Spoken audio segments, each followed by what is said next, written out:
డబ్బు, అనారోగ్యం, ఉద్యోగం, వ్యాపారం అప్పులతో బాధపడుతున్నారా? వెంటనే ఈ వెబినార్లో జాయిన్ అవ్వండి.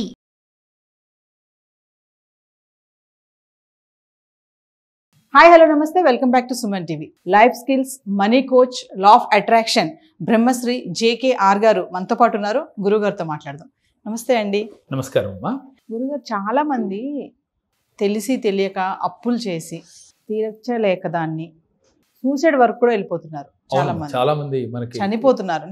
ఫ్యామిలీస్ కూడా ఆర్థిక ఇబ్బందుల వల్ల కూడా రీసెంట్ గా చూసుకుంటే చాలా ఫ్యామిలీస్ కూడా పిల్లల్ని కూడా చంపేసి వాళ్ళు కూడా చనిపోతున్నారు. ఈ అప్పులు చేసేసి తలభారం ఎక్కువైపోయి వాళ్ళకి తెలిసి చిన్న చిన్న అప్పులే, చిన్న చిన్న కారణాలకి. అంటే అప్పులు తీర్చడం ఎలాగా అంటే వాళ్ళు తెలివిగా ఆలోచించి, మీరు విశ్వం కనెక్ట్ అవుతే మైండ్ని టాలెంట్గా థింక్ చేయాలని చెప్తున్నారు కదా. సరే, అప్పులు చేసిన వాళ్ళు మనం మైండ్ సెట్ని ఉపయోగించుకొని అప్పులు తీర్చాలి అంటే ఏమైనా రెమెడీస్ చెప్తారా? వాస్తవంగా అప్పులు తీర్చాలి అని అసలు ఆ వర్డే ముందు వాళ్ళ ఆలోచన నుంచి డిలీట్ చేశారు. అంటే ఎందుకని? అప్పు చేస్తారు తెలుసో తెలియకో. ఆ అప్పు కోసం మీరు మానసికంగా ఆందోళనకు గురైపోయి ప్రాణాలు తీసుకునే వాళ్ళు చాలా మంది మనం చూస్తున్నాం వార్తల్లో అట్లా. అయితే అది ఎన్ని లక్షల అప్పు అయినా మీరు ముందు దాన్ని అప్పుగా భావించకుండా ఫస్ట్ మీరు నేర్చుకోవాల్సింది, నేను అప్పు చెయ్యాలనే ఆలోచనే తప్పమ్మా. కానీ చేసేసాం, అది తెలుసో తెలియకో జరిగిపోయింది. దాని నుంచి ఈజీగా బయటపడచ్చమ్మా. ఎలా బయటపడాలి, ఏం చెయ్యాలి? ముందు మీ ఆలోచనలు పక్కదోవ పడుతున్నాయి. బ్యాంక్ లోన్ తీసుకున్నారు, పర్సనల్ లోన్ తీసుకున్నారు, తీర్చలేకపోతున్నారు. ఆడు అడిగినప్పుడు భయం వేస్తూ ఉంది. ఇలాంటి ఎన్నో చూస్తూ ఉన్నాం. భయపడకుండా మీరు ఈజీగా అప్పులు తీర్చాలి. ఎంతో మంది నా దగ్గరికి వచ్చిన వాళ్ళకి, ఇలా వచ్చిన వాళ్ళు చాలా మందికి వాళ్ళ అప్పులు తీరి అప్పుల నుంచి బయటపడి మరలా ఇన్కమ్ సోర్స్లోకి ముందుకు దూసుకు వెళ్తున్న వాళ్ళు చాలా మంది ఉన్నారమ్మా. అంటే ఏం చేయమన్నాను, ఏం చేశారో మీ సుమన్ టీవీ ద్వారా డైరెక్ట్గా ఇప్పుడు నేను తెలియజేస్తున్నాను. ఏం చేయాలంటే, first of all me thought ప్రాసెస్ని మార్చాలి. ఎలా థాట్ ప్రాసెస్ మార్చాలి? అప్పులు చేసేసారు కాబట్టి 10 మందికి నాకు అప్పు ఉంది, నేను ఇవాళ ఎంత అప్పు చేశాను అని భార్యాభర్తలు కావచ్చు, పక్కింటి వారు కావచ్చు, మీకు కావలసిన వాళ్ళు కావచ్చు, ఎవరితోనూ ఆ వాడు మీరు ఒకటి నుంచి పలకూడదు. పలకకుండా ముందు ఉండాలి. తర్వాత మీరు అప్పులు తీర్చే టెక్నిక్స్, ఈజీగా అప్పుల నుంచి బయటపడే టెక్నిక్స్ని ఇప్పుడు నేను చెప్తున్నాను. ఫస్ట్ ఆఫ్ ఆల్ మీరు నేర్చుకోవాల్సింది, అప్పు ఉందని కానీ భావనలో కూడా మీరు దాని గురించి ఆలోచించకూడదు. ఒకవేళ అప్పు ఇవ్వాల్సిన అడిగాడు, ఓకే ఇస్తాము అని టైం పెట్టండి, అంత మట్టికి అంతటితో అయిపోయింది. కానీ అదే విషయాన్ని పదే పదే ఆలోచన మనసులో ఉండకూడదు. ఏదైతే భావిస్తామో అదే వస్తుందని చెప్తుంది లా ఆఫ్ అట్రాక్షన్. మరి తెలిసి కూడా ఆ సందర్భానికి ఆ ఆలోచన నుంచి బయటపడలేకపోతున్నారు. బయటపడాలన్నా ఏం చేయాలి, అలాగే అప్పులు ఈజీగా తీర్చాలంటే ఏం చేయాలో ఇప్పుడు మనం చెప్పబోతున్నాం. ఫస్ట్ ఆఫ్ ఆల్ మీరు అప్పులు అంటే డబ్బు కావాలి. మీరు యూనివర్స్ని ఏమడగాలి అంటే, నేను కోటేశ్వరుని కావాలి. మీకు సుమారుగా 10 లక్షలు 20 లక్షలు ఉన్నాయి, అప్పులు ఉన్నాయి.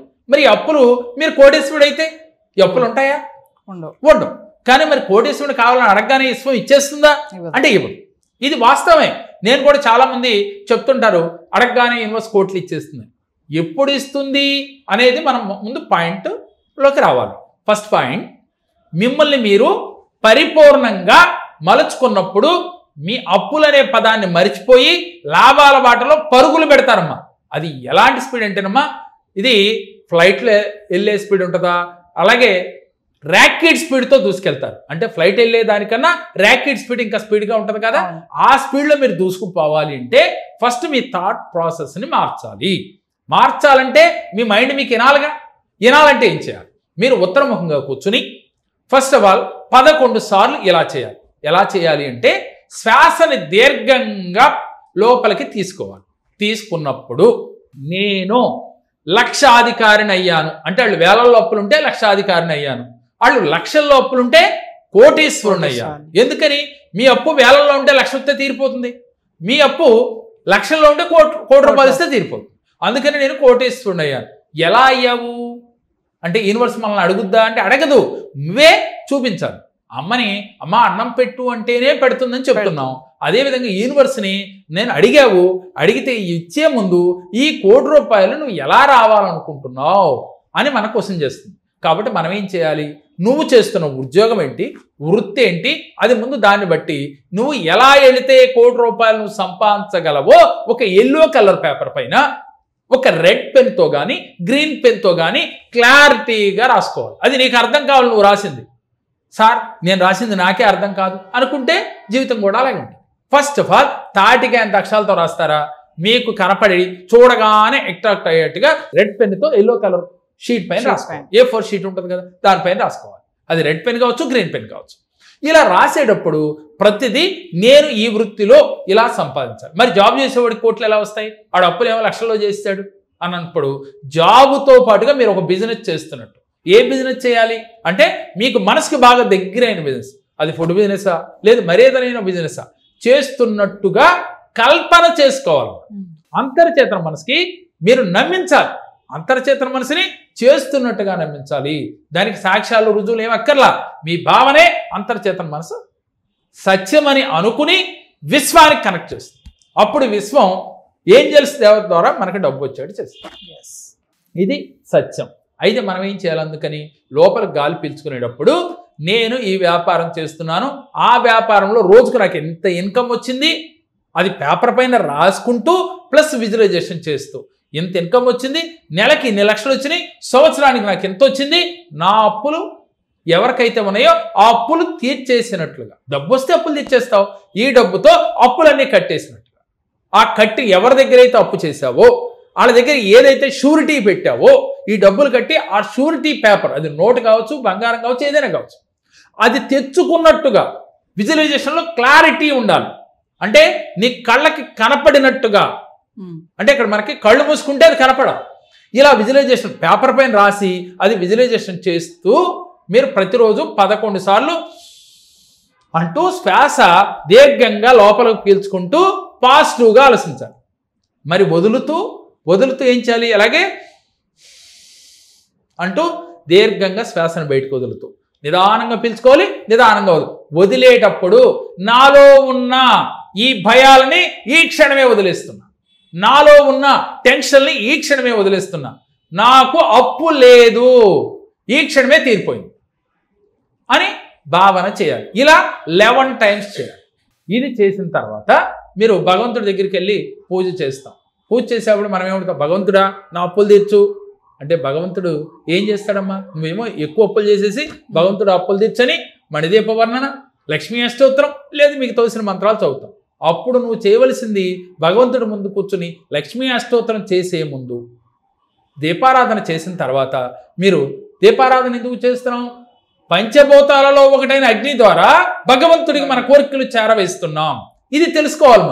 మనం ఏం చేస్తాం, దీపారాధన చేసాం మామ అనుకుంటే కాదు, దీపారాధన చేస్తూనే మీ మనసులో పంచభూతాలలో ఒకటైన అగ్నిదేవుడి ద్వారా నా సంకల్పాన్ని భగవంతుడికి చేరవేస్తున్నా అని భావన చేయాలి. చేసి అక్కడ నువ్వేం చేయాలి, చాలాసార్లు మనం జపం చేసిన తర్వాత దారాదత్తం చేయడం అంటారు, ఇది మీకు తెలిసే ఉండవచ్చు. అదేవిధంగా మీరు మీ అప్పులన్నీ భగవంతుడికి సమర్పించాలి. ఎలా అంటే వాటర్ తీసుకుని, వాటర్ అంటే ఏంటి, పంచభూతాలలో ఒకటైన నీరు. ఇందాక మన పంచభూతాలలో ఒకటైన అగ్నికి ద్వారా మనం భగవంతుడి చేరవేశాం. మళ్ళీ పంచభూతాలలో ఒకటైన నీరుతో ఎప్పుడైతే చేతులు పోసుకుని ఇలా స్వాహా చెప్పాలి.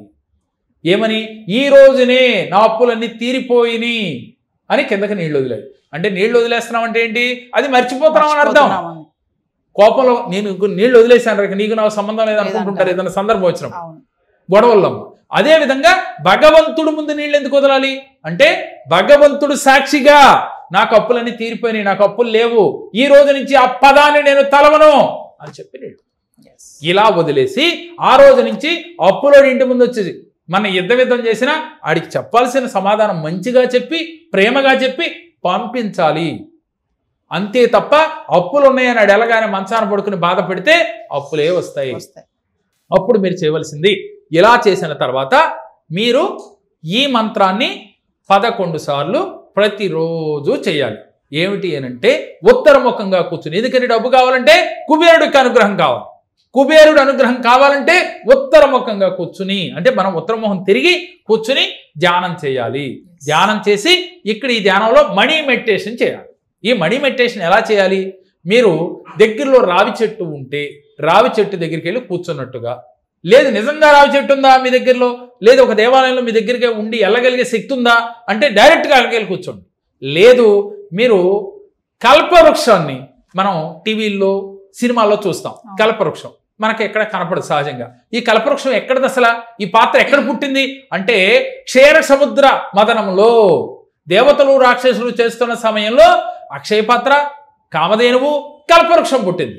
ఆ కల్పవృక్షాన్ని మీ ఇంట్లో ఉన్నట్టుగా లేదు ఎక్కడో మీకు నచ్చిన ప్రదేశంలో కల్పవృక్షం ఉన్నట్టుగా ఆ కల్పవృక్షం దగ్గర కూర్చుని మీరు మనీ మెడిటేషన్ చేయాలి. మనీ మెడిటేషన్ అంటే ఏం చేయాలి, ఎలా చేయాలి అంటే ఈ విధంగా ఈ చేతులు ఇలా పెట్టుకుని ఇలా పెట్టి, లేదు మీకు కుబేర ముద్ర మీ అందరికీ తెలుసు కాబట్టి కుబేర ముద్ర వేసుకుని మనీ మెడిటేషన్ స్టార్ట్ చేయాలి. ఆ మెడిటేషన్లో విశ్వంలోంచి అంటే కల్పవృక్షం నుంచి డబ్బులు మనకి వస్తున్నట్లుగా. మరి డబ్బులు దాంట్లోంచి వచ్చేస్తే మనకు సరిపోతాయా? కాదు. ఇక్కడ అదే కల్పవృక్షం మనకి డబ్బులు ఇవ్వటానికి సిద్ధంగా ఉంది. కానీ మరి ఎలా ఇవ్వాలని విజువలైజేషన్ చేయాలి? మీరు ఇందాక ఒక బిజినెస్ అనుకున్నారు, అలాగే ఒక వ్యాపారం అనుకున్నారు, ఒక జాబ్ అనుకున్నారు. దాంట్లో ఈ కల్పవృక్షం యొక్క దాని ముందు కూర్చొని మనం ధ్యానం చేయటం వల్ల కల్పవృక్షం అనుగ్రహించి మన కటాక్షించి బిజినెస్లో డబ్బులు వస్తున్నట్టు. మనం ఏం చెప్తాం? కల్పవృక్షం నుంచి డబ్బులు రాలినట్టుగా చేయమంటాం. అది రాలతాయా అంటే రాలవు. మరి ఎలా రావాలి? మనం చేస్తున్న బిజినెస్లో రావాలి. మీరు యాంకరింగ్ చేస్తున్నారు, మీకు ఇంకా దీని నుంచి బయట షూట్లు వచ్చినట్టుగా బయట నానా రకాలుగా అంటే 4-5 రకాలుగా డబ్బులు వస్తున్నాయి. అంటే మనం చేస్తున్న బిజినెస్లో కానీ వృత్తుల్లో కానీ ఇలా డబ్బులు ఏదో ఒక రూపంలో మన చేతికి అందుతున్నట్టుగా, ఈ డబ్బులు తీసుకెళ్ళి మీ అప్పులన్నీ కట్టేసినట్టుగా, వాళ్ళకి ఇచ్చిన నోట్లన్నీ తెచ్చుకున్నట్లుగా, షూర్టీలు తెచ్చేసుకున్నట్లుగా, మిగిలిన డబ్బు తీసుకెళ్లి బీరువాలో పెట్టినట్టుగా ఇలా విజువలైజేషన్ చేయండి. దీన్ని మనీ మెడిటేషన్ అంటామమ్మా. ఈ మనీ మెడిటేషన్ చేయటం వల్ల ఎలాంటి అద్భుత ఫలితాలంటే ఇలా 11 రోజులే అద్భుత ఫలితాలు చూస్తారు. అలాగే మనం 999 టెక్నిక్ అందరికీ తెలిసే ఉండవచ్చు. 999 టెక్నిక్ అంటే రోజుకి 99 సార్లు 9 రోజులు రాయాలి. ఏం రాయాలి? డబ్బు కావాలి, ఐశ్వర్యం కావాలి, ఆనందం కావాలి. అందుకని నాకు అప్పులు తీరాలి, నాకు అప్పులు ఉన్నాయి, ఎన్ని కోట్ల అప్పులు ఉన్నాయి, అసలు మర్చిపోండి లేదు, భగవంతుడి దగ్గర వదిలేశారు. మీరు రోజు ఎల్లో కలర్ పేపర్ పైన 999 టెక్నిక్ చేయండి. యూనివర్స్తో మమేకం అవ్వండి, పంచభూతాలతో మమేకం అవ్వండి. అదేవిధంగా ముక్కోడి దేవతలతో, ఏంజల్ దేవతలతో మమేకం అయితే మీకు డబ్బే కాదురా, ఏది కోరుకుంటే అది వస్తుంది. ఈ మనీ మెడిటేషన్ చేసి అప్పులు తీరిపోయి లాభాల బాటలో ఉన్నోళ్ళు కోకొల్లలుగా ఉన్నారు మా దగ్గరికి వచ్చిన వాళ్ళు. కాబట్టి మీకెవరికైనా ఇలాంటి కష్టాలుంటే నమ్మకంతో ఆచరించండి, దాని ఫలితం అనుభవిస్తారు కదా, అప్పుడు మీకే తెలుస్తుంది. నమస్తే. నమస్తే తండ్రి. నాకు చాలా సమస్యలతో నేను జేకే గారి దగ్గరికి వచ్చాను. నేను ఫైనాన్షియల్ ప్రాబ్లమ్స్ వల్ల చాలా ప్రాబ్లమ్స్ పడుతూ ఉన్నాను. దానికోసం నేను జేకే గారి దగ్గరికి వస్తే నాకు సరైన పరిష్కారాన్ని చూపించారు. దానివల్ల చాలా హ్యాపీగా ఉన్నాను ఇప్పుడు.